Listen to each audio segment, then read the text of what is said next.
Good morning. It is phenomenal. It's cold. You might gather that by the way I'm dressed. Yeah, yesterday morning when I left Pinon, Arizona, it was 33 degrees. And there was a wind about 35 miles an hour that was constant.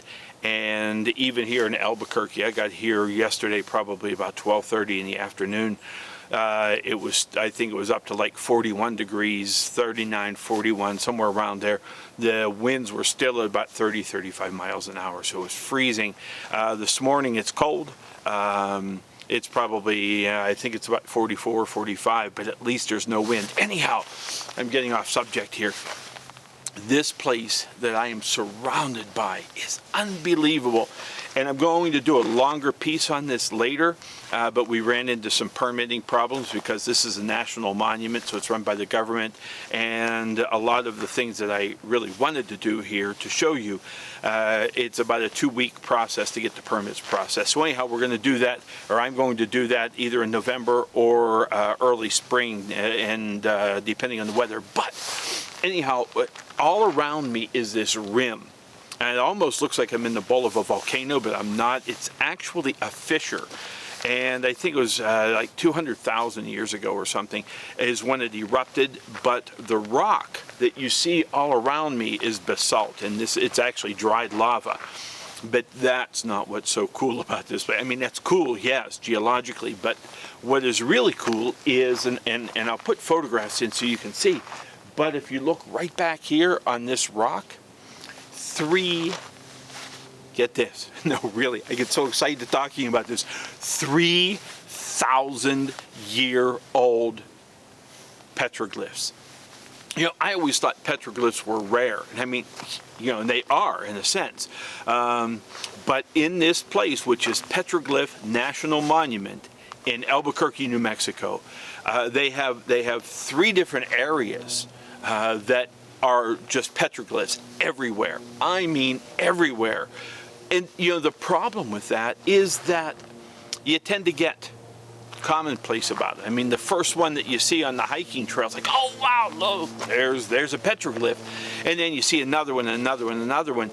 And so you need to really stop and think about this. And we're going to get a little bit of a loudness because somewhere above the clouds is a little airplane buzzing, and because I'm in a bowl, it's really going to be echoing now.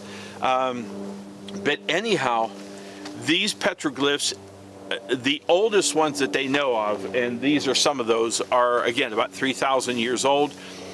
But what I didn't realize is I was always under the impression that they were just made by one civilization during one period of time, and actually they weren't. They were made over a fairly long period of time, and they were not made by just one culture, so to speak. In fact, what they have found is, the people with the park, is they've been exploring these, is they have brought in different people, or people from different tribes. So you have the Hopi, you have the Navajo, you have the Apache, you have all of these different, the Pueblos, you have all of these different tribes, modern day native tribes, that are looking at these petroglyphs, and each tribe is finding symbolism carved into these rocks that are still being used and still being recognized today within their culture. And so what they think, and again, nobody knows for sure because it was 3,000 years ago and 2,000 without, anyhow. But as it was explained to me by the park's interpretive coordinator, is that this area has always been a crossroads, north-south and east-west. And as she put it, and this really kind of struck me, is that it was exactly as it is today. So today you have I-40 that runs east to west, and then you have Interstate 25 that runs south to north, north to south. And it was no different then. So back 3,000 years ago, you had cultures that were migrating from the south to the north to the south, the east to the west to the east, and this was a crossroads.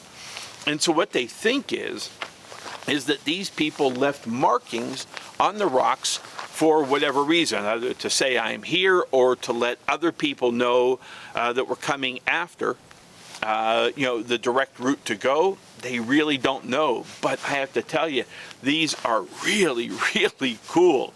And then, I guess, when the Spanish came, then the Spanish started to mark the stones as well. But now there's no written history of why. But they tend to think that it was more of an ownership thing, that this was the king's land, or this was land grant land. So that the Spaniards came and they marked rocks to say, this is our land, this is our territory, whatever. So you see a lot of crucifixes. And there was even one rock, two rocks actually, that are down that way further, that you have crosses over here, and then you have two boulders that actually have two different people's names on it with dates, and those dates were, I have to think back, but I think it was like like 1911 or something like that. So people were still carving. But the really neat thing there is that archaeologists have been able to decipher which were made by the Pueblos, the ancient Pueblo, and which were made by more modern means, and primarily because the Pueblos used rock, and they carved into the stone, and that left a certain pattern. Whereas when the Spaniards came, and other whites that came afterwards, they used iron tools that probably had a beveled edge. So these were a more incisive cut into the rock. So at least they'll be able to tell. The other thing that and you can't really see it on this rock, but on the big boulder, there are several petroglyphs, and then over here there's one right up on the hill, and there's another one. Well, the thing is that there is a different shade to the petroglyph, to the design. And what that means is that these, which are a bit darker, and they have begun to repatinate and get a new patina over them. And if you look at the rocks here, the basalt rocks, they almost look black. They're actually a really, really dark, kind of brownish color. But what that is it's called a patina, or a lacquer, a desert lacquer. And the ancient Pueblos realized that if you carve into this, that what happens is it exposes the lighter color of the rock, the natural color of the rock, that not patinated, and that's what let the design come up. So over here, where you have the designs that are getting a little, kind of darker, those are probably from about 3,000 years ago. And then up on the hill here, you have one that you have a snake and some four-legged creature, and we don't know what that is. And that's much lighter in color, so that may have been from 2,000 years ago or 1,000 years ago. So at least they're able to date through the patination, or the level of patination on these designs. But again, this place, and as I'm working in northern Arizona over the last year, I have passed the sign for Petroglyph National Monument probably about a dozen times, and every time I saw it, I would think, I should go there, and I'm sure there's probably nothing there. And then I looked into it, and I'm blown away. I mean, I'm truly blown away. Yesterday, when I arrived here, I went over to Boca Negra, which is another area that you can hike, and it's under the control of the national park system, so it's protected. But there were dozens and dozens. I would say if I hiked the entire trail, probably hundreds. And you can see them, again, just like these, you can see them, they're right here. But if you come to see this place, which I really hope that you do sometime, and wow, we have now fire trucks now. It's amazing. I stand here, and I'm in the middle of a wilderness. And I tend to forget that the city is literally right there. I mean, it's probably 2 miles away. So we do get the sounds from that. But anyhow, if you come here, and I really encourage you to do that. And the great thing is, even with the COVID, this is all open, and you can see I have the mask around my neck. There were a few people hiking a little, this morning. As you go to pass somebody, you just put your mask up, and then when it's done, you take your mask down. So really and truly, it's a great sanctuary to just be maskless, which today is a pretty great thing. But if you're anywhere around the Albuquerque, New Mexico area, even if you're just passing through, you're heading out to the West Coast, or heading to the East Coast, whatever, stop. Make time to stop. You know, the trail that I'm on now, this one it's about, I think it's exactly a 2-mile loop. You know, so you can walk it no time at all, but you don't want to just rush through it. Again, you know, when you see these, stop and realize, and you know, and I mentioned in an earlier video when I was talking about pottery, but here I am, I'm standing right here. You know what I'm going to say. 3,000 years ago. Okay? No, you know, let me repeat that. 3,000 years ago, someone stood right there. That rock is 15 feet away. Someone stood there. Actually, multiple people stood there, either on the same day or over different days, and carved those designs. 3,000 years ago. I mean, I'm getting all like gooey inside thinking about this. I'm serious. This is mind-boggling. And if you stand here, one, you can stand here and you say, wow, this is exactly where Dave stood. Yeah. No, but really, look at this and try and figure out what these symbols mean. Why did they put them here? Again, nobody knows for sure. Did they put those symbols here because, again, it was to mark a pathway for others to follow? Was it their symbol to say, I'm here?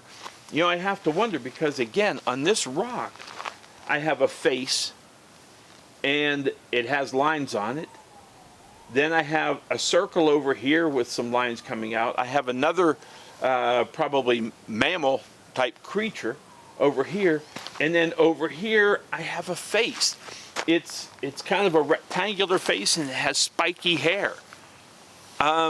This is, you know, so you know, is that a self-portrait?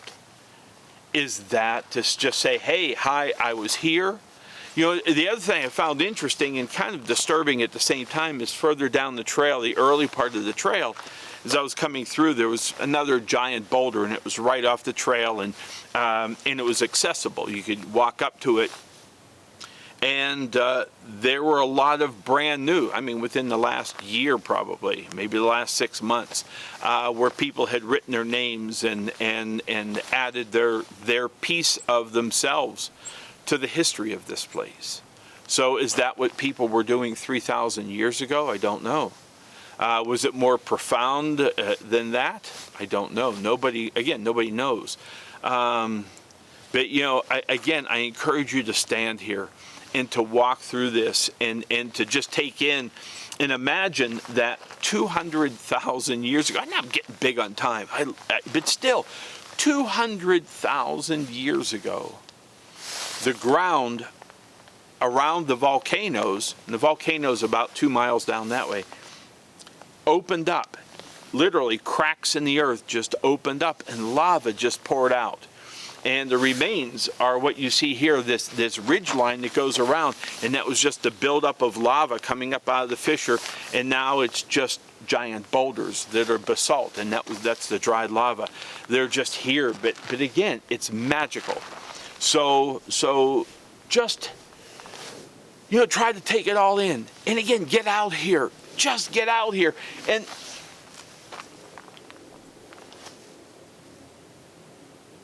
I'm going to pause for a minute. I got to pause for a minute. Because, you know, as I stand here this morning talking to you, and I talk about this place, it's incredible because I am really taking it in now more than I ever have. So I thank you for that, because if I wasn't doing this for you, I wouldn't be getting this for me, you know, because I would have to be out here talking to myself, and instead I'm talking to all of you. So that's really great. But, you know, in doing that, I'm really being able to experience exactly what it is to stand here. And I guess that's why I'm really excited about the thought of you coming out here. And I know it's a drive, and especially if you live way on the East Coast. But if you can ever get out here, stand in this spot, stand in any spot. There are little benches over here, in fact, that you can sit on. But come out here and just be. Just be. And allow yourself to immerse into what is around you and what created this. Again, what created the ridgeline around here, and more importantly, who and what created these petroglyphs and why. Why did they create them? What were they trying to say? Were they trying to say, again, were they trying to say for themselves? Were they trying to say for others that were going to pass through? Or were they trying to leave their mark for the future? I don't know. It's something to think about, isn't it? But again, the place is magnificent, and I hope that if nothing else, you can live it vicariously through this video. Until next time, may life just bring you everything that's great.